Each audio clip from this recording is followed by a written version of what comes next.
On today's episode of An Echo of Glory, we dissect that defeat at Wolves, talk about your favourite Spurs capitulations, and talk to SPURSPLAY commentator Rob Daly.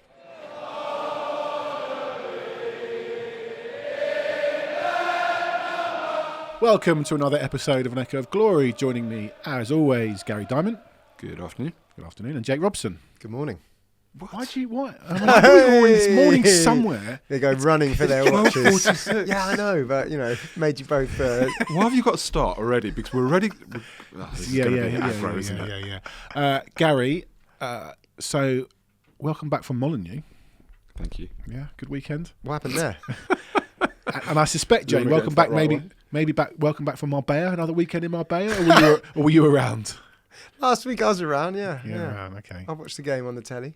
Gary watched the game there. We will obviously come to that. We're going to start. Does he remember any of it? No, I did, to be fair.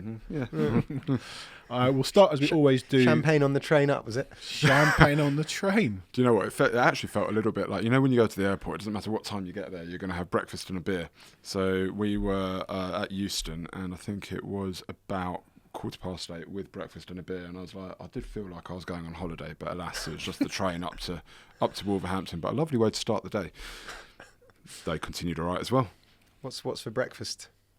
Oh, it was full English, minus the tomato. No tomato, extra beans instead. Wow. Yeah. Real insight into Gary's world here. Sit down breakfast. Bit of black pudding on the side as well. It was lovely. Wow. As you do. I was at work. I was in bed. With a pint. Very nice. Should we carry on? Yeah. So we're going to start, as we always do, club news. We'll start with the women's team. A 1-1 draw at home to Liverpool. Game was live on the BBC. I watched it all. I thought they played really well for the first half, not very well in the second half, which I understand was the same as how they'd played against Everton the week before, and the result was the same. Serious injury to midfielder Ola Artonen, which potentially they were talking about another ACL in the women's game. But Liverpool are a good side. The level of the standard has gone up a real notch, even in the last 6 months in the WSL. And Spurs have gone up a level too, so it's not a bad result. No, absolutely. I think that they started the season very positively, and you can only compare it to last season. And I think they went into the game fourth, Liverpool fifth, tied on points.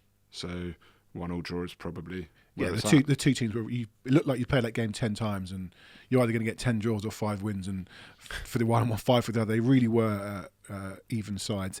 Under 18s won 4-1 at Leicester in the league, still top of the league, and the 21s won 2-0 at Peterborough in the Cup, having lost 4-1 to Cambridge in the Johnston's Paint Trophy. But as you said last week, they're playing against men in those games.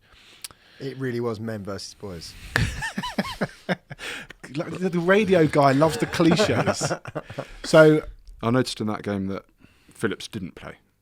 I just want to throw that out there at this point. Yeah. Okay, we'll come back to that. We'll come, just putting it out there. Just throwing it out there. Yeah, we'll bite on that one. Yeah. Soon. One thing that happened on Saturday, the main thing that happened on Saturday, was Spurs capitulated in the last 7 minutes, 1-0 up, lost 2-1. So it got me to thinking, what is your favourite / worst Spurs capitulation? Bit of gallows humour. Gary. There's really only one that sticks out in my mind, and I remember it really vividly. I was abroad, I was watching it in a bar for the Spurs fans. It was the FA Cup. We were at home, and we had romped to a 3-0 lead against a Manchester City that were at the beginning of the new age City, but they weren't anything like the force that they are at the minute. Not a bad team, but not a great team. You're 3-0 up at half-time at home, and going down the tunnel, Joey Barton shoots his mouth, gets sent off, and you're thinking, I'll put my feet up for the second half here, and that's exactly what Tottenham did. And I've just noticed this game's got its own Wikipedia page. Yeah, that's how bad you know it is. I mean, and we go on to lose 4-3. I don't think I'll be welcome back to that pub, shall I say. The positive is, according to Wikipedia, the weather that day was dry. Right, that's huge. So it's got its own Wikipedia page. 3 up against Man City, lose 4-3. How Spurs is that? Oh, I mean, it was just the epitome of Tottenham Hotspur football club. This is the Man City team that day. It's not bad. Arne Arneson, Arne Arneson in goal. Before you actually get into this, because he's saying it's not bad. In my head, I have, is it John Macken who tore us apart? Yeah. Came off the I bench. mean, how can you say No, he it's came not off the bench. bad? He came off the bench. That's Early been doors. John Early doors. Macken. So their team was Icelandic Arnie Arason in goal. That's probably why we scored 3 times. Sunji Hai, Richard Dunn, Sylvan Distan, Michael Tanner. Not bad. Sean Wright Phillips, decent. Jerry Barton only played a half. Paul Bosfeld, he wasn't. He was a thug. Trevor Sinclair, Nicholas Anelka, Robbie Fowler. Okay, actually. It's not bad. It's not that Hang bad. on, Robbie Fowler and Nicola, and Anelka at the end of their career. Robbie Fowler did not tear up any trees for Anelka City. came off after 27 minutes for the aforementioned John Macken. Yeah, Distan was also at the end of his career when he was there. Talking of which, off the bench, Steve McManaman and Antoine Sibierski. The Spurs team. And who was their manager? Was it Sven? No. Kevin Keegan. This game's a big cliche. So, in goal for us, Casey Keller. Defence, Carr, King, Gardner, Ziege.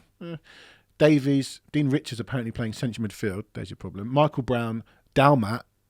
Wow. Robbie Keane held up Postiga, who came off after 9 minutes for Gus Poyet, and also off the bench, Johnny Jackson. I mean, You can't forgive giving away a 3-0 lead to 10 men, but there's not much to split between the sides. Oh, come on, that's a far better Tottenham team than it is City team.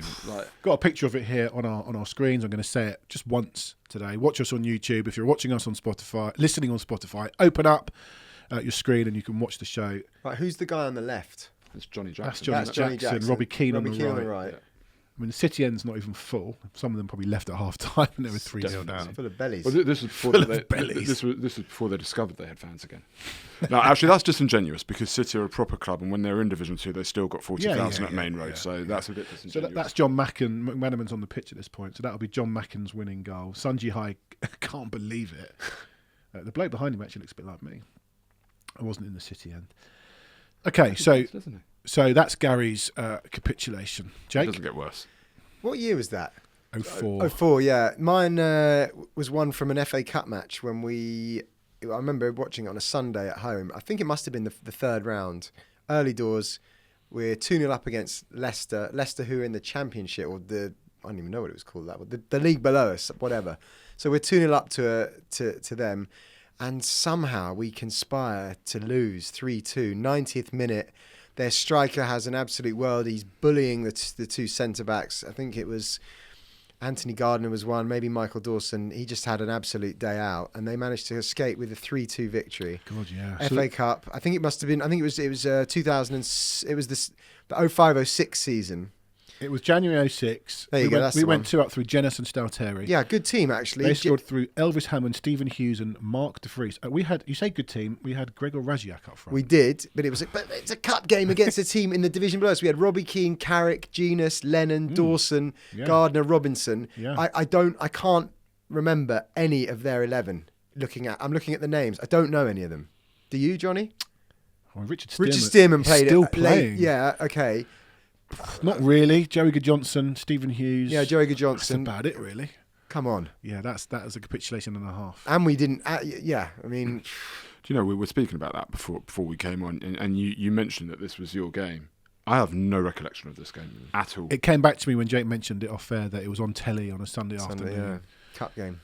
I mean, it's a cup game, but I tend to wipe these from my memory if I can, but I literally have no recall of that game. What's yours, Johnny? West Ham at home in the Project Restart in the COVID season.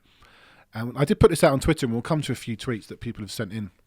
No one mentioned this, and I think mainly because people tend to not remember a lot about Project Restart. It was a weird time, and I barely remember any matches from that time, but I was working on that game. And we were 3-0 up going into the last 10 minutes. You're looking at me like you don't remember it even now. No, I don't.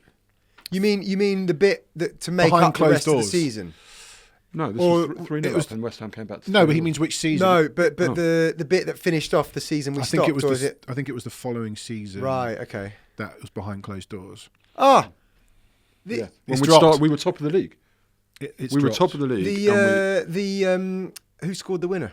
Equaliser. Equaliser. And it was the Lanzini. volley. I did it on air. I was at that game. You've just reminded me. You were at the game. I was at the game. I was doing a take us to the final whistle on air. Yeah. And Lanzini pops up with an absolute screamer, doesn't he? And I've just reminded me. And Bale missed a chance actually. I think 3-0 or 3-1. Where I'm convinced even now that it was a penalty because he definitely got pulled back, but he got his shot away. And that would, had he not got that pull back, or had we got the penalty, that would have buried the game. And instead, that was his first game, wasn't it? I couldn't It was tell you. October. Yeah, so but I around don't. about that. I think it might have been. have So been. we were 3 up. Son after a minute, Kane 8 and 16. Yeah. Balbuena 82, Sanchez own goal at 85, and the moment that Sanchez goal goes in, you just know. And then Lanzini 90 plus 4, and that was even 90 plus 4 even before the days of lots of extra time. So that for me was one of the worst capitulations. City definitely, United at home. I seem to remember Lloris 5-3. palming it into the top corner, sort of as well. It was a great shot. Yeah, it was a good effort. But the worst thing about that remember one, Bale? It was. I'm pretty sure it was 3-0 when he missed that chance. but the worst thing about that West Ham one was the knock-on impact that it actually had as well, because it seemed to really derail what had been a very positive start, and we just seemed to go backwards from that. That was almost the beginning of the end of Mourinho, I think. What happened after that? Not a lot. No, we did okay. You say that. We actually did okay. So, anyway, it was a disaster.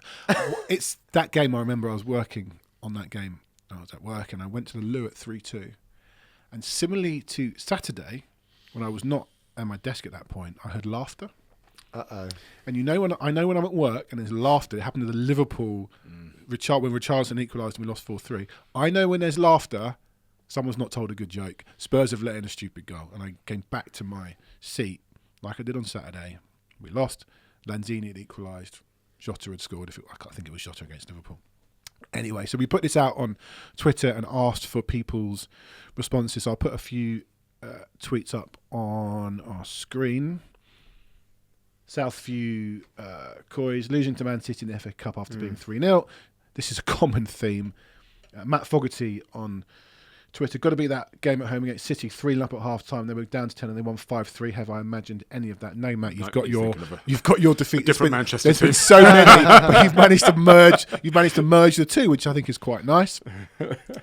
Says it all. Stuart Tyra, Man City in the FA Cup and the 3-5 to United in the league. Got it the right way around. Mo 3-4 against City in 2004. So there's a real theme here. Real common theme. Eos has to be Man City in the Cup, 3-0, and I think they had Barton sent off. They definitely did. It's funny, it's the one that stands out, isn't it? It is. The United one was bad, though, as well. Well, United, we've got Josh Franklin here, 3 up against United at home, lost 5-3, was at that game pretty horrifying. It lives with you, doesn't it? Wake up in a cold sweat thinking about it. The only difference between the main difference is that was a proper United team, you know. Well, here we go. This is a great picture on our screens. Dean Richards, 15 minutes, Ferdinand, 25, Ziga, 45.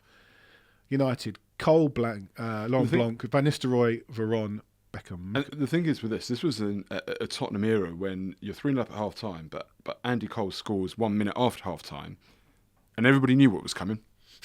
When they scored, 1 minute after half time, you're all like Billy Big Balls at half time. Yeah, 3-0. Andy Cole, 3-1. Minute into the second half, you're going. The worst thing about this is not Hoddle's reaction or the result. It's someone calling us Tottenham Hotspurs on the graphic, which I can't stand. Dreadful. I've got a picture of the 3-3 here, which I missed. There you go. Yeah, that's nice, isn't it? So Neil 1986 on X. City is obviously the worst. That was just embarrassing. We got robbed a few times against United before we got destroyed. Battle of the Bridge. Yeah, not a good one. Not a good look that was. No. We did have another round. What was this? Oh, yeah, Ollie Spiro. But that was worse. The Battle of the Bridge was worse, not necessarily because of the result, but it was the way it just, we lost the plot a bit. Yeah. One of our favourites is Ollie's a friend of mine. We talk about this game quite a lot. 2-0 up at home to Bolton, going top of the league. Now, I've looked this up. Actually, It was 1-0, wasn't it? no, it was 2-0, and we weren't going top of the league. Newcastle were quite clear. We could have gone second, which for us at that point would have been very rare. We were in a pony kit.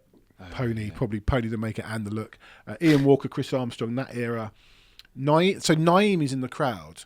It's not that long after Naeem from the halfway line. So they cut to him on the old Jumbotron. And everyone starts singing Naeem from the halfway line. All of a sudden, before we know it, it's 2-2. One of their goals was scored by Goodney Bergson, who used to play for Obviously. us. Yep. And we never got near second after that. Pony kit, 96, 97? Yeah. 97, 98, something like that? Yeah, around that era. There was another one here that I had the Ian someone Walker goalie kit.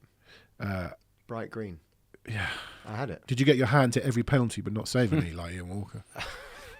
Another one, Ollie Davis, Kaiserslautern. Gary, talk to us about Kaiserslautern. Oh, you git. This was uni days, Mm-hmm. and we were up in Leeds at a pub in Headingley. And if I remember right, we had, I think we'd managed to get from this pub an upstairs area Yeah. where we had about 15 Spurs fans or so, with a sort of a bit of a private screening of this. And if I remember, we were 1-0 up after the first leg. Everson And penalty. it was the man in the raincoat managing us at the time. And so we've gone down to this pub, and this was one of the first seasons that we'd seen us in Europe, off the back of winning the League Cup the year before, I think it was. Not league position, it was Correct, the League Cup. Yeah. So this is one of the first seasons in Europe, and he goes and he drops Ginola, doesn't he? So you're away from home, and one more goal, and the away goal was at that time as well. One more goal sees you through. And who are Kaiserslautern, right? So we go there. Where are they now? Dross performance. I think German third division. Now I'm going to see if I can pluck out a bit of knowledge here, because I didn't know you were going to bring this up, but I do remember this. I remember the sort of scenario around the game, but I have in my head a Stephen Carr own goal. Correct. Is it really? 90th minute. 90th minute own goal. And then they went and scored the winner. No, Carl was the winner. Oh, Carr was the winner. They'd scored about 30 seconds before that. Right, so they equalised in like the 90th minute. I think you only put Ginola on it after about the 70th minute or thereabouts, after we've been screaming for him. It's the most dross performance. And then so Stephen Carr scores the own goal to win the game. And as with the pub that I watched City in, this is another pub that will not be inviting me back ever. So Broke a few chairs, let's put it that way. That's what happened. Spurs in the pub broke abroad. our hearts, and Gary broke a few chairs. Broke the furniture. They had Yuri Djorkaeff playing for them, I remember that. And then I had a long walk home. So I remember walking, and it was raining as well. I just had a long walk home to call myself off from Headingley all the way back to, where did we live? Can't remember. Headingley? No, I live somewhere. It was about a half-hour walk home. Cold, horrible, miserable. Just proper dross time supporting Tottenham. That Spurs will do that to you. And then we've had one more. I don't know if this was a capitulation, but I'll bring it up anyway. It's come from... Oh, no, that's not the one. It's here. Cito, at Cito the Truth. Lasagna Gate. It's not really capitulation. It's just a bit Spursy, isn't it? Oh, that's... yeah, I mean, it's absolutely Spurs. That's could only have happened to Tottenham, but it's not a capitulation. No. So there you go. General consensus is Man City, and don't watch Spurs in the pub with Gary. Right. Talking of capitulations, Saturday line up. A few things stand out for me here. Well, one, it's rubbish. Vicario in goal, good. Porro, Dyer, Davies, Emerson, Højbjerg, Basuma Sarr, Kulusevski, Son Johnson. 4-3-3, moving away from the 4-2-3-1. That's the BBC's makeup. I don't know if they changed that, but I looked at Opta, who do their formation based on average positions, and we played a 4-3-3. A few things stand out. Dyer, Davies, Emerson, and Højbjerg. I don't want them starting football matches for Spurs anymore. But another thing that stands out for me, a little quiz. What can you tell me about the players in this team? That's quite an open-ended question. Oh, fine, I'll give you the answer. Only Vicario and Johnson were signed by Ange. And when Johnson went off, we ended the game with one player on the pitch signed by Ange, and that was the goalkeeper. Which shows how far we have still got to go in the squad. We know that it's been one window. Yep. But when the lineup came up, Gary, you've had your beer and your black pud. But 3 of the 4 guys out were signed by Ange. I know. So, I know. We'll come to that, Jay. I know you want to spin the positive. When you saw the team, because we've spoken about this, what did you think? I think that, look, I'm going to state before I go into this, I love Ange and I want him at the club for the next 4 years. I love the philosophy that he's implementing. I love everything that he's done, and I love what he's trying to do. With that said, criticism is allowed and it's permissible, okay? And hopefully Ange learns from this every bit as much as, it's all a learning curve, and this season will be a learning curve. But what frustrated me about this lineup was it came hot off the back of all the big chat about even if we had 5 men, we'd play the same way, we'd be aggressive, we'd keep doing things the right way. And this lineup to me, and even with all the players that we had out, because I'll go through it, this lineup screamed to me anything but positivity. It screamed regression. It screamed more interested in trying to get 3 points than progressing the team. And people might take that to be a bit of a weird comment. But again, when you think about Ange saying, when asked about performances and how we've played, and he often says, if we don't play the right way, then the 3 points, I think his words were, the 3 points might give us a 5-minute sugar hit, but ultimately it hasn't advanced and progressed us, okay? Playing these players does not advance and progress us. It does nothing. So what would you have done?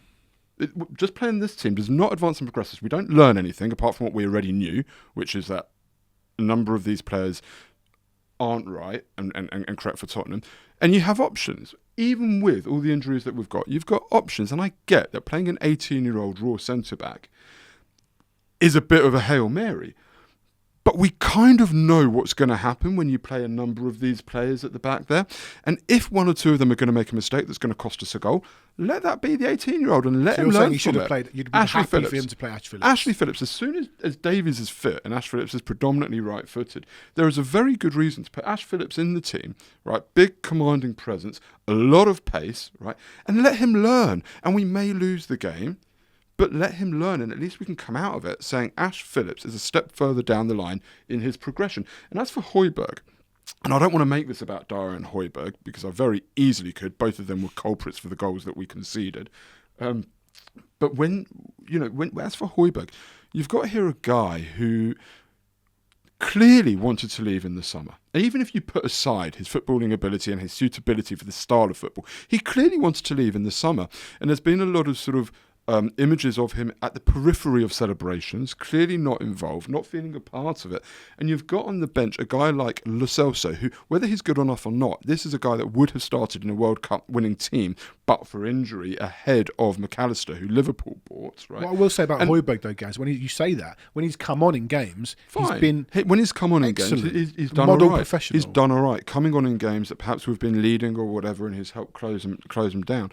But starting a game, you're just never going to get on the front foot. You're never going to be progressive. And you've got a guy like Lo Celso on the bench. He was fantastic in pre-season, looked like a new signing for us, and he wanted to stay at the club. Yeah, he has stated that. And even if he's not match fit, you could say 45 minutes Lo Celso, 45 minutes Bentancur. So you're saying we should have stayed 4-2-3-1, Basuma and Sarr in front. Correct. Kulusevski, Lo Celso, Johnson.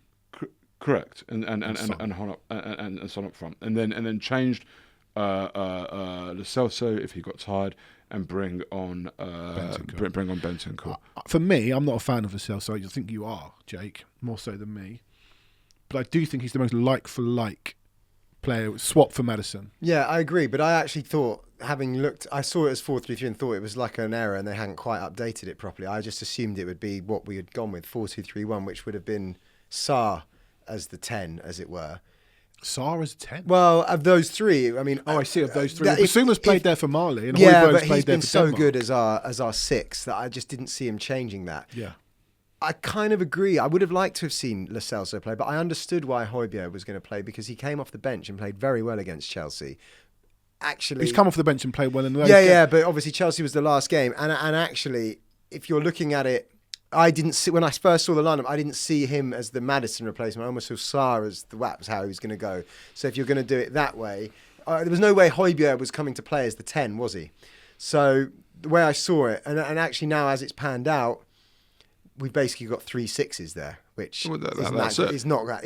We've watched that for the last 3 Yeah, years. that's not great. Yeah, and it's no coincidence that this was a game in which for the first time we didn't dominate the ball, we didn't dominate territory against a Wolves team. Our field tilt would have been low. Against a Wolves team that we were talking about last week, likes to play on the break and does well against better teams because they have the room in behind. Possibly that's why Wolves struggled. But I just felt that, if Ange is going to live and breathe his philosophy, this team was counter that. And it's the first time that I can say I just thought he got it wrong, and we would have progressed more as a team and as players and as a squad. If you say to somebody like Ash Phillips, you've got 3 games here, doesn't matter what happens, you've got 3 games, you're coming in and you're going to learn. And that's just the way it is. But what it really sings to, all of this, is mismanagement of the squad. That's it. That's really it. Because how you go into a season with essentially 2 centre-backs, because you don't really want to play Dyer and you don't really want to play Davies at centre-back. So how you go into a season with 2 centre-backs and think to yourself that this is acceptable is I don't know who that falls on, at what level that falls on. I kind of think it's collective accountability from top to bottom. It simply can't happen. And whether it's a question of Sanchez was clearly going to go, so maybe you say, okay, I'm going to keep Joe Rodon, and he may only get minutes here and there, but this guy's gone out to Leeds and is doing much better. Would I rather see Joe Rodon than Eric Dyer? Yes, I would. I 100% would, because we don't know what Joe Rodon is yet. I'm not sure any of us know, but we know that he's got every bit as much ability, or more so, than Eric Dyer.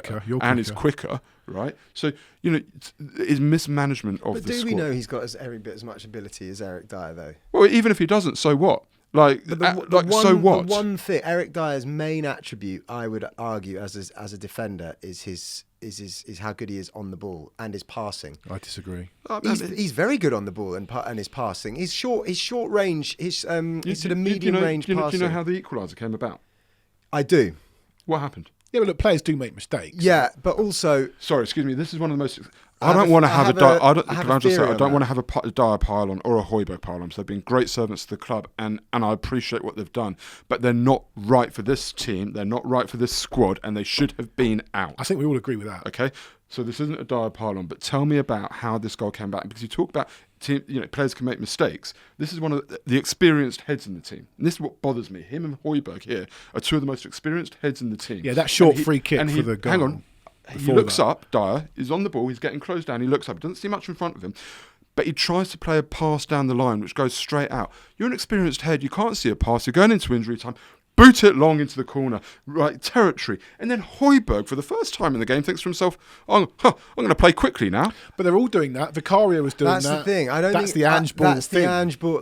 But it's proof they can't do it, right? They maybe. can't do it. I also think in the 96th minute it was a tired pass for someone that hasn't played. But then know that, recognise that. And the worst thing about but that I think pass, it's easier said than done. He hasn't played. He hasn't started. But hang on, season. The worst thing about this pass as well isn't actually the fact that he completely ballsed it up and passed it straight to Lamina. It's the fact that he tried to pass it to Son, who had two defenders up his backside, back to goal on the halfway line. What did you want Son to do with it, even if you'd pinged it? Even if you'd got it into Son's feet?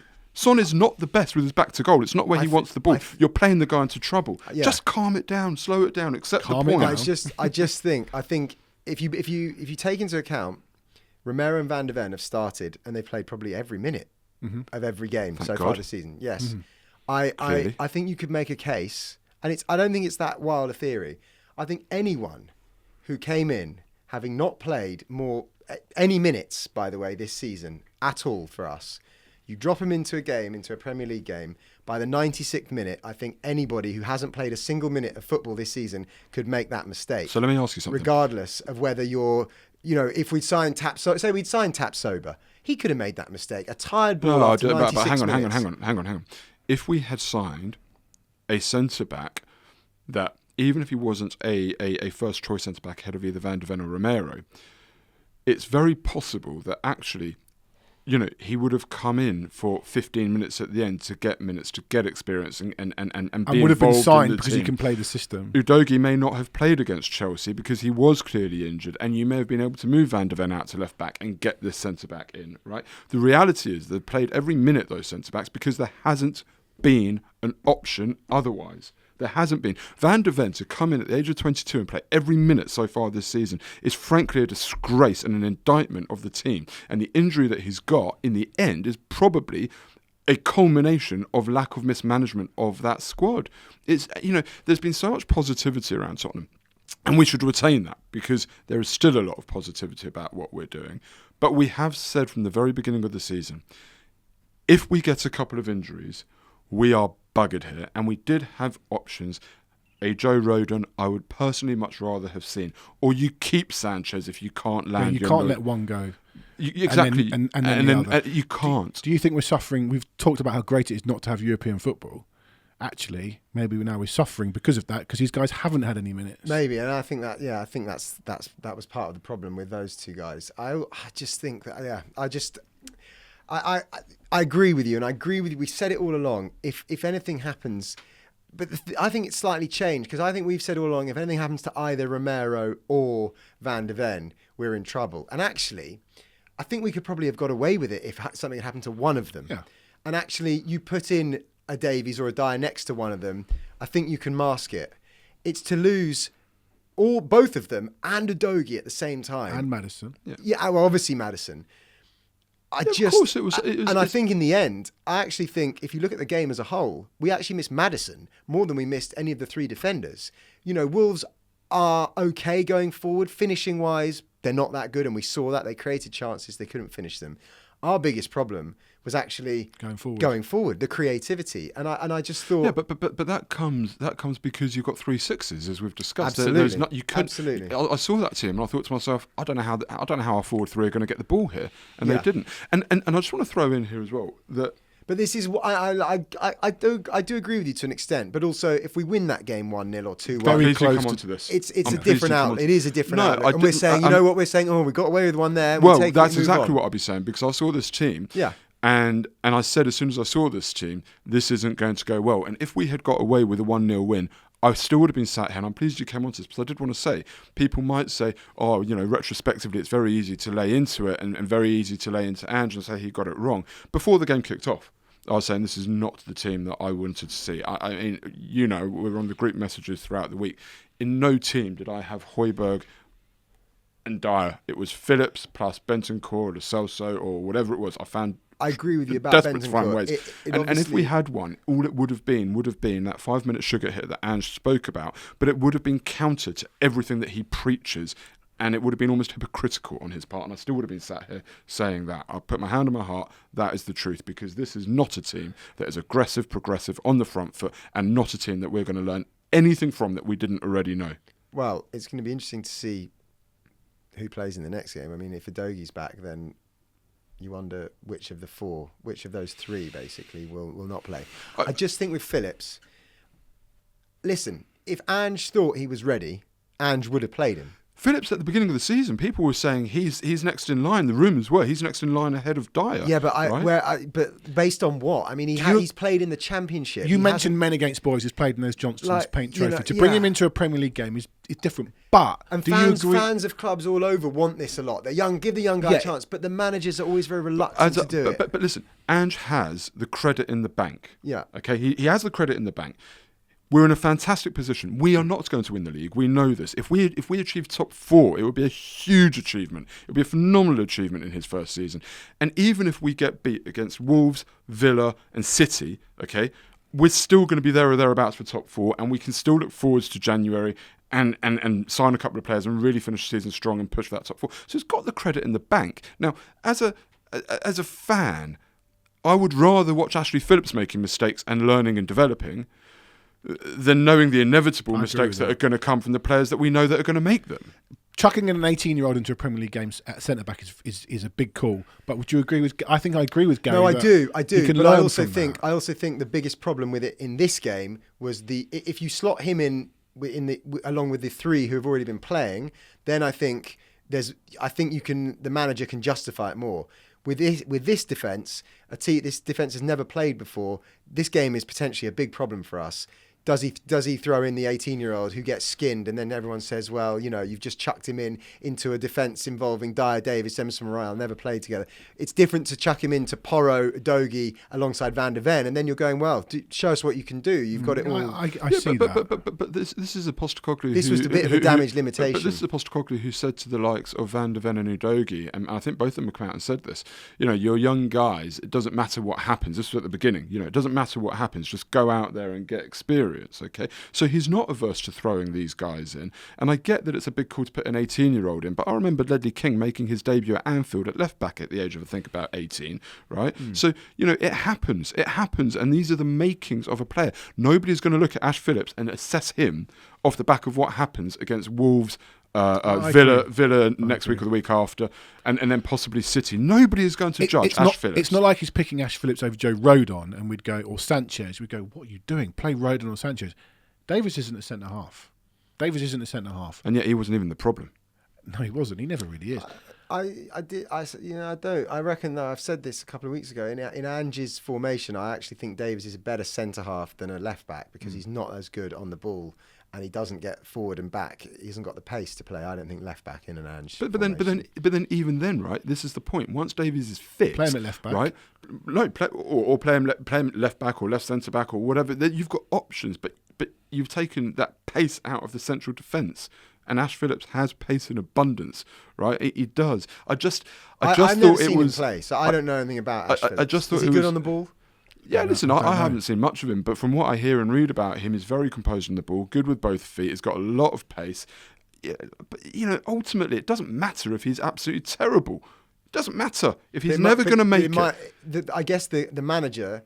I agree as a fan's point of view, but what does it do to him if he's terrible and gets absolutely rinsed for 3 games? Oh, what does it do to him? What does it do to him? The last you see of him. It says well, I don't think so with a guy. I don't know. I don't think I'm so just putting it out there. with a guy like Postecoglou, who would say to him, "You go out there and learn, and you're not. You know, if you're brilliant, fantastic. But if it doesn't go right, don't worry." You're going to do a manful job and you're going to learn, and the experience that you're going to get over these next 3 games will stand you in much better stead to be a part of this squad and involved and push for a first team than you were 3 games ago. I'd love to hear Ange tell us why or not. We don't know, do we? But I can see the reasons. Can you imagine? I just want to remind you all of who predicted a Wolves win. I wasn't here. I know you weren't. It was Ali. What would you have predicted? 2-1 Wolves. You're never predicting a Spurs. No, I didn't. I didn't fancy us. I think we'd draw. Draw, yeah. Not with the team that with the injuries. And just by the way, I've dug into Darren Højbjerg, and I get that, and I really don't enjoy doing that. But the team as a whole were poor. I thought Johnson, in spite of his goal, didn't have the best game. Son was anonymous for the whole game, and Kulusevski I just thought didn't hold the ball up as well as he could. It was one of Basuma's poorest games. Sarr was in and out. It was not a good performance throughout the team. It was very 2019 to 2022. But a lot of this stems from the capabilities on the ball that the team had, and so much of that had been removed. But just with a Lo Celso and or a Bentancur, I think you solve a lot of those problems. Yeah, I said to Johnny, I texted him before the game saying clearly it was a bridge too far to get Bentancur to start. He's obviously not fit enough. I thought though, after when we scored, as I said, for the first half, we didn't look in much trouble at the back. Even though we were ahead. Well, you texted me after 52 minutes saying, this is going all right. Well, it was going all right. And then literally 2 minutes later, I can't remember, somebody, they nearly scored. We looked comfortable. It's not like Wolves were tearing us apart. And in fact, I think the best chances in the second half up until their goals were us on the break, with very similar sorts of breaks that you'd expect to see under a Conte or Mourinho team. I mean, it literally was. I think twice we got in because they were so high up. So I'm not saying that we got battered, but it was contrary to how we are supposed to play under Ange. This was not an Ange performance. It was not an Ange team. This was not progressive for Tottenham Hotspur Football Club in the development of Ange's life cycle at this club. This is a game that I think just he's learnt nothing from, apart from negative sort of things. But there's nothing positive. Even if we'd got the 3 points, I'd be sat there saying, all right, we got 3 points, great, but what have we really... But do we not need a big sticking plaster over the next 6 weeks? But I'm not up for this being the plaster, by the way, because I think we'll lose more games than we'll win. The thing that I thought we actually, you talk about Conte and Mourinho, going forward, we look like the team that I thought we might be under Ange at the beginning, because obviously, who assumed that we'd be fly out the blocks? Exactly. Like yeah. A bit disjointed. You could see what the plan was, but the players almost hadn't played enough together to be able to put it together, and that was the case, wasn't it? This team we're looking at now basically hasn't played together, and I think that was kind of the vibe I was getting. So do you expect to see different against Villa? I expect, you mean a different team or a different style? Both. Well, hopefully a Doggy's back. Yeah. And if a Doggy's back, I'm guessing he's going to put Emerson at centre back, and I think Bentancur will play because he'll have had a couple more weeks to get fit. Johnson has to play. I think the front three will be the same, and I think it'll be one of those, probably Højbjerg out and probably Bentancur in, and then I think it makes a difference. Oh, I think he is, as you said, you've got to take Basuma out. So you need to. Oh yeah, Basuma's gone. You might have to play. I don't know, Lo Celso. No, my team. I don't know about Royal at centre back. I'd still go Ash Phillips. I'd take Royal out. I'd put in Udogie, and I'd take Dyer out and put Ash Phillips in. But I don't see like how drastically wrong can it go? Like, and Emerson Royal at centre back is. I don't know if I'd fancy that much either. I'd go Bentancur. I'd go Bentancur in the 6, Lo Celso and Sarr, and then the front three. That's what I'd do against Villa. I do think, though, I do think if we'd won, I think we'd just say, you know what, I agree with you about the style and all that, but I think we'd just say, you know what, We've got to get through these got to games. get through it, park it and move on. What happens against Villa now? Because there's been a lot of... I mean, I'm even hearing it from you, Gary, a little bit. We're still only 2 points worse off than Manchester City in first. I mean, it's like, you know, it's like a couple of defeats, and I think it's there's. just, I isn't think it? I tweeted after the game. This is November. 2 games ago, we've got our Tottenham Yeah, but back. Now what? November and December are going to be a long 6 months. It's going to feel a long time. No, I think we have got our Tottenham back. Okay, this cannot derail from No what way. we have seen so far and where Yeah. we're going. And whatever happens over the next 2 or 3 games, the important thing is we've seen the philosophy, we've seen the style, we all buy into it. And I think that's what hurts me the most about this, is that we do buy into it, and then Ange did something that went against it, in my view. But, you know, whatever happens over the next couple of games, we all appreciate that it's pretty extenuating circumstances. Rome isn't built in a day. We have signed some brilliant players that have come into the first team and made an impact much quicker than we could have possibly expected. And now the squad needs to be built behind it. So this is only a reiteration of everything that we've been saying so far. It's just... Do you know what I really want to hear? We've got us three sat here with our opinions. We do get a lot of people on our YouTube commenting. I'd love to hear people's comments. Yes. On where we're at. I don't want to hear them. I want to see them. I want to see them. Because there's some idiots on Twitter. Oh, Ange out. No one is anywhere near that. Forget that nonsense. I'd love to hear people's thoughts on Phillips playing against Wolves and maybe against Villa, but also what people's thoughts are on the way we played against Wolves, and are we going to have to play like that until these players come back? Or would we rather see, like you said, and Ange said after Chelsea, this is how we're going to play with 5, mate, because we didn't do that against Wolves. So I just want to hear what people's thoughts are on the last 2 games or 1.5 games and going forward. But should we park that Keep now? them clean. Keep them clean. Should we speak to someone who's watched every single second? Well, we've done it, but every single second of every Spurs game this season? Absolutely. Let's do that right now.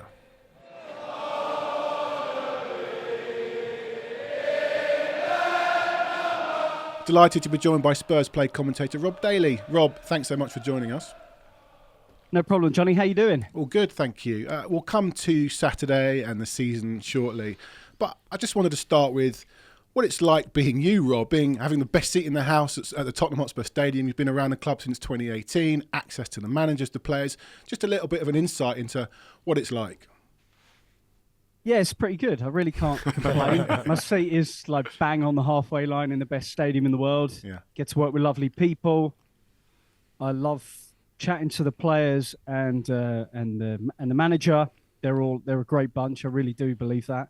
And I get to work with Clive Allen on a regular basis and some other great people around the club. So no, it's just the most fun job, and especially this season. I know, you know, the brand of football, the winning start. It's top draw, yeah. Before we dip the mood a little bit, what's been your best day or night in that stadium? Oh, that's a good one. I must say, like, this Kane record-breaking moment against Manchester City was pretty good. I mean, it just felt like this big, euphoric, communal celebration of a thing, and then the team went on to win. Yeah. So, like, it'd be hard. I mean, you know, there's been other wins against City there, and late drama, the Sheffield United game this season, and opening night against Palace. But probably my mind goes to that one. If, in honesty, Harry Kane's record-breaking moment against City. Comms wasn't bad. Comms for the Sheffield United game. No, that for the Harry Kane record-breaking. Yeah, goal. but I specifically remember the Sheffield United. What was it? Crowd are up. Spurs are up. But you just Johnny's up. Johnny was up. Johnny was actually watching at home that day. Unfortunately, didn't go. But I did get up. Rob, it was special. Yeah. Rob, I'm wondering about Ange Postecoglou, because you were there, obviously, and probably one of the first people to have spoken to Jose Mourinho when he was appointed, to Antonio Conte when he was appointed. These guys with such aura, charisma, and such a reputation. I can imagine one might feel quite nervous in front of them. And then you've got Ange coming in, who's lesser known. How did it compare meeting him for the first time versus them? What differences were there, and how did you feel in front of him versus meeting those guys for the first time? Well, I must confess, a bit of a difference this season is I'm speaking to the manager. That is a change. We didn't really have the managers join us pitch side, and I didn't actually have barely any dealings with Antonio or Jose. So it is a difference. But Ange is a really compelling character. He lives up to all the stuff that's said about him, and he's extremely considered. And I think he also has he's a football manager, but he's not too much of one. He understands fan culture, fan mood. And I think back to the thing he said in pre-season is something I've actually banged on about a lot, actually. It was when he was asked if the team needs patience, if fans need patience this season with the new style of football, the potential of Kane leaving at the time, etc. And he said, I can't make the fans feel anything. That's completely out of my control to try and, make them feel a certain way. All I can do is give them evidence that we're doing something, and then they'll believe that this is a process to get behind. And I loved that because it was kind of semi-confident, but it also understands how fans behave. And then if you think back to the West Ham friendly, to go quite far back, a 3-2 defeat, there was a bit of sneering from outside, but Spurs fans were quite happy. Brilliant that if you remember. Superb that day. Yeah, it was like you could see immediately, go, here's the evidence he was talking about presenting to everybody. And then that manifested into an extraordinary start to the season because it was the style of football, and it was wins, win. So I think that's a bit of a difference actually between him and Pochettino. Pochettino is very spiritual and all about believing and energy, and he's asked that of the Chelsea fans recently, whereas Postecoglou's different. He wants to earn that belief. He feels he needs to earn that belief, and I think he's certainly done that based on what we've seen so far. Oh, yeah. Rob, obviously it was a fantastic opening 10 Premier League games, and I'm not going to kind of go into too much the last two games, but have you noticed a change in mood at all? Not really after the results, but more after that Chelsea game. Obviously all those a couple of injuries, a couple of players missing.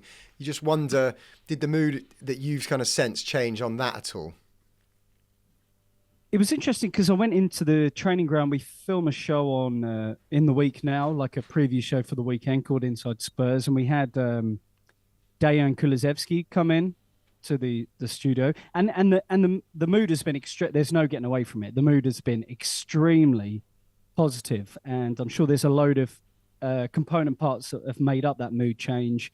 Ange being a primary one, the style of football, the results, also maybe the added responsibility for players given Kane's gone, etc. But Dejan Kulusevski was extremely positive still. At the time, we didn't know the full extent of the Maddison injury. I think we all imagined on Thursday that Mickey was going to be out for a while, given the way he came off against Chelsea, but still extremely positive. It feels like he was more looking at the season as a whole and what they've done so far and where they're going and the progress they've made. Everything still seemed really, really positive. I can't speak to what it's been like since Wolves, and obviously that it's not only the defeat, but the nature of that defeat that makes things more difficult going into this international break, and the players and the fans having to sit on it for 2 weeks. I have to say, it still seemed very positive in the week. Do you think, you mentioned, Rob, going back to the West Ham game, we could see what Ange was doing already, straight away, in that pre-season friendly. Against Chelsea, when Son had that goal disallowed, I'm, as you know, pretty pessimistic Spurs fan. I turned around to a mate and said, never. I turned around to the guy I sit with and I said, oh my God, I think we're actually going to win the league. And then a split second later, flag goes up, it's offside, and we know what's happened since. But you could see that goal was so good. That was peak Ange ball. That was the moment we all just went, wow, this is it. Do you think, knowing what you know and the feeling around the club and the players, how you know them, and Ange, how you know him, do you think it's going to be a struggle until these players come back? Or you think, regardless of Wolves, he'll fix this and Saturday was just a blip? I think the team will get playing better than Wolves. I think there were a lot of mitigating circumstances to the game, not only being without three of the back four that have been unbelievable, being without the best signing in the Premier League this season in James Maddison, but also the minutes. I think about the late goals, the fact that it was Eric Dyer's first start of the season, Ben Davies' second league start of the season, Pierre-Emile Højbjerg's second start, Brennan Johnson's third. It was still, I think you could see the team get tired towards the end of the game. And also, let's not forget, some of them were running around against 11 with 9 on the Monday. Yeah. And I imagine there was some residual effect to that. In terms of the Wolves game, I thought the team started unbelievably. I mean, I really think Ange Postecoglou in that first 10 would have been going, oh, this is my football. That's my team's kind of goal. And we've done it without a number of key players. But obviously, Wolves then came back into the game and it became a much more even contest. Spurs weren't as high up the pitch as usual. And as Postecoglou said himself after, they could have been more positive in many aspects. I think in terms of how they play with the ball. He picked up Brennan Johnson saying, yes, he scored his first goal, but he could have been more positive in certain areas. So there's all these little component parts to that game in itself. But I think for Ange Postecoglou, it's all like information to feed the computer, and the computer being his brain. Like you can get emotional about it, of course, and it's 2 goals in the 90th plus minute, and it's a harrowing defeat. But I think he'll just be analysing his own team selection, how the game unfolded, and learning lessons from it. And lessons, they need to be digested quickly because there is a tough run of games coming up, isn't there? Yeah. After the international break. There really is. And Rob, I can't let you go without giving you the full Echo of Glory experience. We talked earlier about worst capitulations. Like I said, you've been doing it, commentating on a club for 5 years now. We had some great trips down memory lane, talking about some capitulations. Give us yours. Yeah, wiping away a tear. Yeah. Reminiscing about some of those. What have you guys done? Have you done West Ham? It was West Ham. City was talked about a lot. United 5-3. Oh, yeah, of course. No, I think in terms of my time commentating on Spurs, and Spurs are a team of these games and comebacks, aren't they? Really? I mean, Johnny, you're the stats man, but he says Spurs Spurs have had the most and the most points from losing positions in the entire Premier League era. Yeah. Isn't that right? Yeah, that's correct. So there's these mad swings I've seen go one way. Yeah. Ajax, Leicester and Sheffield United. We don't want the good ones. We don't want the good ones. We want the bad ones. I'm coming to one. Don't worry. It would have to be for me Dinamo Zagreb away. Yeah. So, you're going into that second leg 2-0 up. They were in a bit of disarray, and then to lose 3-0, it felt like you the think team and manager being in prison was marching. In disarray. That's right, isn't it? Is that right? Yeah. So I think that I was looking at that team going, this team, and with Jose Mourinho as manager, he's shown it perhaps with Roma that he can get a team to subsequent conference and Europa League finals. I thought this team's going to march on and maybe get to the final, and then suddenly that game. So I remember that one being particularly deflating at the time.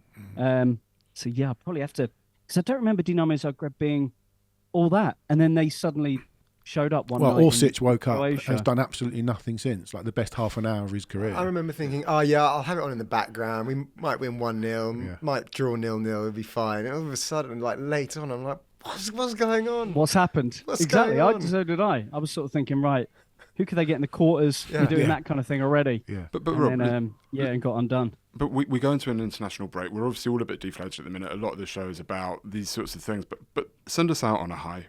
What are your thoughts for the season? Where are we going? How are we going to end up? Oh. Please send us out on a high. No, I can do that. I'm pretty positive, to be honest. No, I think this year is all part of a process. I mean, and I know it's been a couple of like rough results. The next period's going to be really interesting, but I don't think vital to the overall project. Like it's Villa. City. Is it Villa, City, West Ham, Newcastle? Yeah. I mean, that's pretty tough. Yeah. That's a pretty tough run coming up. Yeah. But I don't think it's going to be decisive to the whole project. It might be quite important in terms of the season in itself. But I think what we've seen so far has been extraordinary. And I think we've seen players.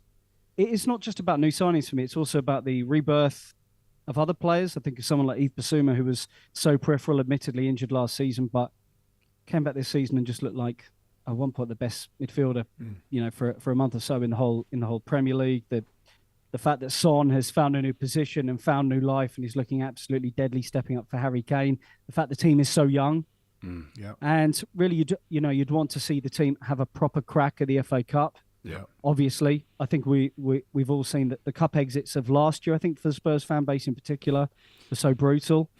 So I don't think top four and a very good cup run is a bad season, given the position that Ange kind of inherited. Team finished agreed. 8th, no Kane. Yeah, agree. But I'm still very positive. I mean, it's tough because Wolves has just happened, and fans are piling on of opposition teams saying, "Oh, you've lost 2 in a week, blah blah blah." Yeah. You're not top anymore, etc. But also, I don't think fans can beat themselves up for having savoured and actually enjoyed those first 10 games the way they did. I mean, Ange said this to me after United. I said, like, you had this, people didn't know what to expect, and they've got this other problem, everyone thinks you're going to win the league. And he said, he was like, oh, that's fine.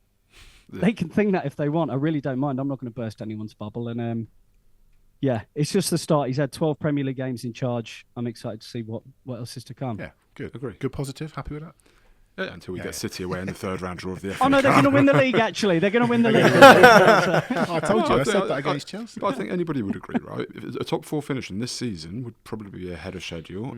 How did you... All right, so honestly, where did you guys think... What were you thinking would be a good season going into the campaign? Getting back into the Europa League. I thought 5th. I thought 5th wasn't beyond us because we're not in Europe, and I always thought we'd get some kind of bounce. So, yeah. Me too. Yeah. I felt the same. Compared to the likes of your Villas, I always have Newcastle, the ones that are sort of in Europe for the first time. Brighton, I didn't see us finishing behind them.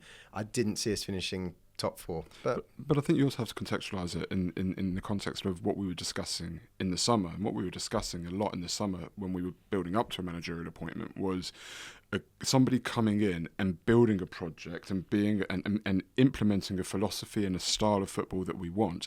And if that person came in and we could see that happening, then this season wouldn't really be about where we would finish. Ideally, you'd like to finish Europa League or Conference League, Champions League, fantastic. But it would be about setting a tone, uniting the club, getting everybody on board, having had this fractured fan base previously, and building that momentum over the next couple of years. And that's why I think the next couple of games in particular have to be seen in the context of what we are trying to build. And certainly Ange has built the credit and demonstrated that already. So I think that's a great point. The league position is great, but actually it was more about leaving the past behind us and moving forward and implementing. Yeah, and I think style. obviously that on that point, the position sort of warps your mindset quite quickly. Like as football fans, we can just instantly reset and go, actually, this is on. I'm Johnny. It's 2-0 against Chelsea. It's so you can do that, but it's also. It is a building season, but I don't think anyone just wants to finish 7th and have had some good games along the way and have had that promising start and logged that in the history books. Not now. I think the deeper you exactly, get, the reality kicks in that you want to actually finish it. It's going to be top 5, I suspect, Champions League, and that would be an amazing achievement. But for me, start of the season, I'd have taken getting back into Europe, probably Europa League. Yeah, agree. Yeah. Rob, brilliant. Thanks so much for joining us. Keep doing what you're doing. Like we mentioned, the Sheffield United commentary. Your voice on the Spurs stuff is brilliant. So we all love that. Thank you very much. Cheers, gents, and loving the show. Can't wait to watch this one back to see how miserable you've been. Yep. Cheers, Rob. Cheers, Rob. Thank you. Bye, guys. Thanks, mate. Cheers.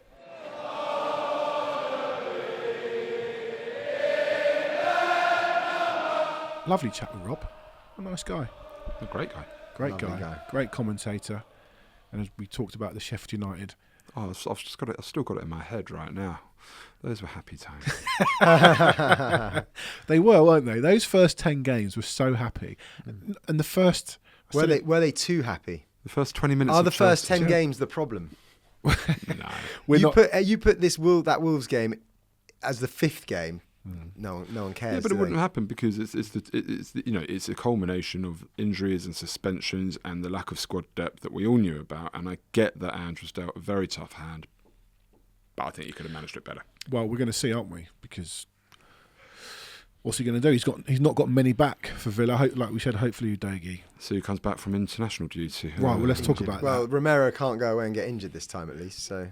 Well, he can. Well, he can, but he does. He won't. Oh, it doesn't matter because he's got another 2 games. Depends how badly injured. We talked about a few times. I remember Ali said, "Why are you so bothered about international break?" And we were like, "Well, because players get injured all the time." But actually, they've been getting injured playing for Spurs.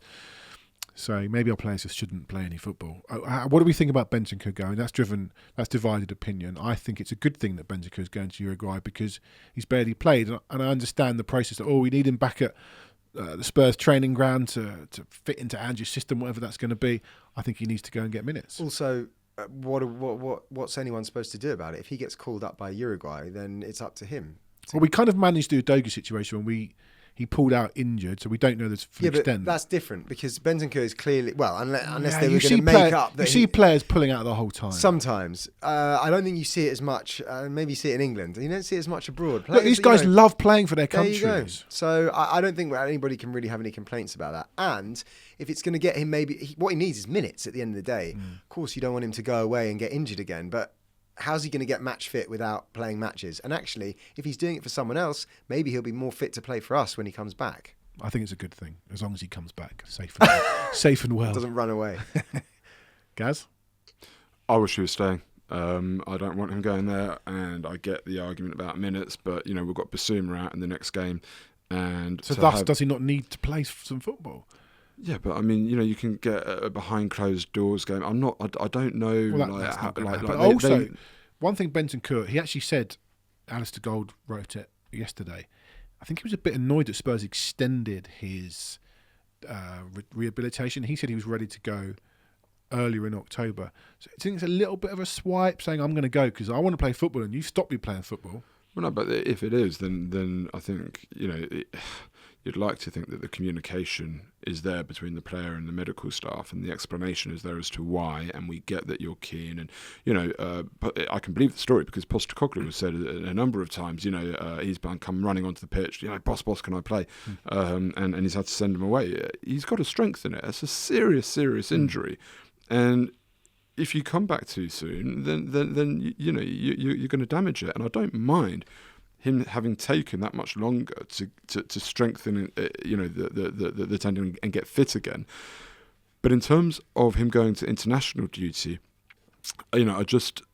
he's so important for us in the game coming up against It's a Villa. real risk. What is the game? Is it a friendly? No, they've got a couple of qualifiers. But if he comes back with a knock or not fit, and then never even mind all of that, he hasn't really played under Ange yet. To have this opportunity to have been on the training pitch and really have Ange drill him in what he needs and wants in that sixth position would have been a big bonus for us, I think. So your gripe is with the player then, because ultimately it's up to him. Yeah, kind of. Like it is, I guess. I mean, I don't know. I don't know the powers. I don't know the powers that the club have to have said no. You're not allowed. So it is kind of with the player. I think the player would have had a responsibility and a duty to himself and the club, and I get his responsibility and duties to his international team as well. But his international team have made do without him for the last 10 months or 8 months. We desperately need Bentancur, not only against Villa. But over the next 2.5 months, and then even through January when Basuma goes to the African Cup of Nations, and Sarr as well, by the way, we really need Bentancur to be ready and fit and step up and seamlessly slot into this system, which he can do. They play Argentina on Friday. Expect some sort of collision with Romero. Because he likes taking out his mates. He's done it to Enzo and Lisandro Martinez already this season. And then they play Bolivia at home on Tuesday at sort of midnight UK time. So he doesn't get home till Thursday. They'll probably have a day off Friday. Exactly. I get it, but I'm also at the same time think he's a good enough footballer just to understand what Ange wants, and I think he needs minutes. I also think, I don't think as fans I don't think we can judge him for wanting to go and play for Uruguay. He may see playing for Uruguay as a bigger deal than playing for Tottenham. Well, they love it. That's what I mean. So it's just one of those things. I was thinking coming in before we did this pod, Spurs will always go up and down, which makes it really easy to do a pod because I think it's great. It's possibly easier content when we lose. I know Man City had that 4-4 against Chelsea, so there's probably quite a lot to dissect. How boring would it be to do a Man City pod? We won again. We're really good, aren't we? Yeah. Let's talk to Antoine Sobierski about that win against Spurs. Don't know. The Spurs are the gift that keeps on giving, right? Absolutely. But we want the winning back, please. I think we'll get the winning back. I don't know about Villa, though. Villa are a good team. I think we'll beat Villa. Do you? Yeah. We'll obviously talk about Villa next week, but Ali asked how many points we're going to get from Wolves, Villa and City, and I think I said 3. Someone said 4. Someone said said 4. Ali we said said 4 4 would have been a good return. Ali said 4. I'm slightly worried it's going to be 1 or none. Well, it's the next game, isn't it? I think. You don't think we'll beat City away? I don't know. With half a team? I don't. No? Don't fancy that much? No. 3 up at half time, lose 4-3. You're wearing a nice City jumper today, by the way. It is, yeah. I've gone very sick. But I would have I would have felt if we'd had full strength team, I would have felt going into City that we could beat them. Of course. Listen, if we had a full strength team, I think we'd have destroyed Wolves. We'd have destroyed Chelsea. We'd have destroyed Chelsea. You know, if we had a full strength team, we'd have beaten Chelsea. We'd have beaten Wolves. I'd back us to beat Villa. Who knows? Who knows about City? I don't think we win again to West Ham. But it's unrealistic to expect the same team to play 38 league games, even with a week in between each game.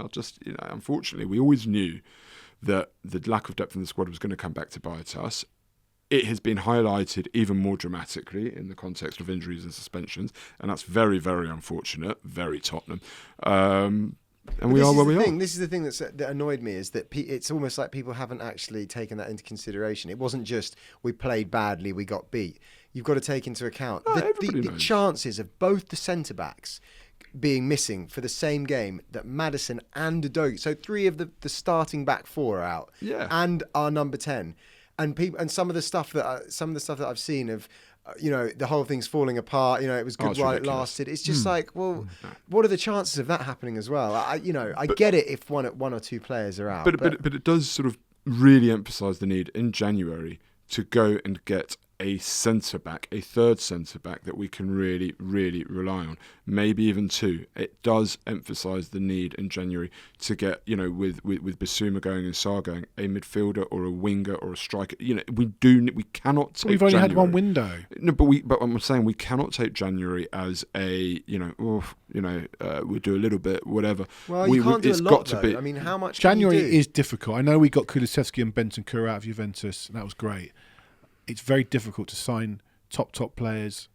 But it doesn't need to be top players in January. Okay? Yeah, that's true. It's got to be players. We've got a very good first 11. It's got to be players that can come in and maintain that sort of standard. But they've got to be good to do that. That's that's the point. But we've signed good. The signings in January, in the summer, have been good. I almost trust whatever's going on at the moment. Tell you what, I thought watching that Chelsea game. Why didn't we sign Cole Palmer? That was late on. He's a good player. He's a top player. And I was thinking to myself, do you think that, given the choice, he actually? I'm sure we didn't go in for him, but would he have rather gone to Chelsea to play under Poch than? Well, he didn't want to stay at Man City. Well, he didn't want. That's what I mean. Pep said to him, "Mahrez is going. I want you," and he went, "No, I'm going to go to Chelsea." Why didn't we have a look at him? Which is bizarre. Yeah, top player. Anyway, terrific.